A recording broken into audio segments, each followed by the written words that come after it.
sign of the cross.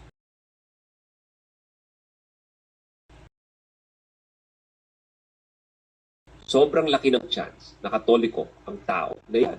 Well, ginagawa din naman ito ng Eastern Orthodox at Anglicans. Pero dito sa Pinas, mas malaki ang chance na Katoliko ang taong nakita mong nag-sign of the cross. Pero maraming anti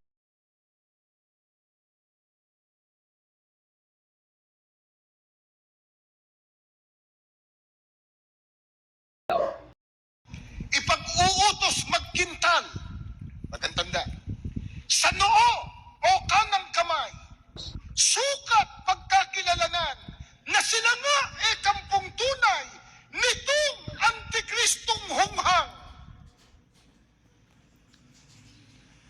Hindi po kami may sabi. Basahin po nyo yung pasyon ninyo sa bahay. Pahina 207 po.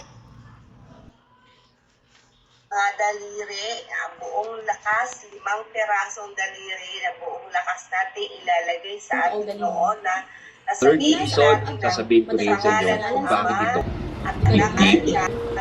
Left shoulder and right shoulder and right shoulder. Swapping galaw na halos reflex na namin ito. Then minsan,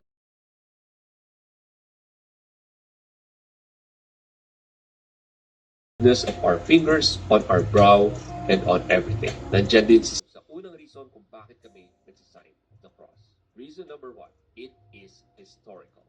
Bago pa nagkaroon ng printed Bible, bago pa man naitayo ang mga naglalakihang cathedrals, may isang bagay na halos lahat ng Kristiyano ay ginagawa na ito araw-araw. According sa isang early Christian na si Tertullian, bandang 280, and I quote, "In all our travels and movements, in all our coming in and going out, in putting on our shoes, at the bath, at the table, in lighting our candles, in lying down, in sitting down, whatever employment occupies us, we mark our foreheads with the sign of the cross." Although nag-evolve ang gesture sa foreheads na practice noon according to Tertullian to almost the whole body na ngayon, pinapakita lang dito na 2 centuries pa lang halos ang lumipas mula nung umakyat si Kristo sa langit. Widespread na ang practice. Kaya hindi ito invention lang ng Middle Ages. At hindi lang natapos kay Tertullian ang mga quotes.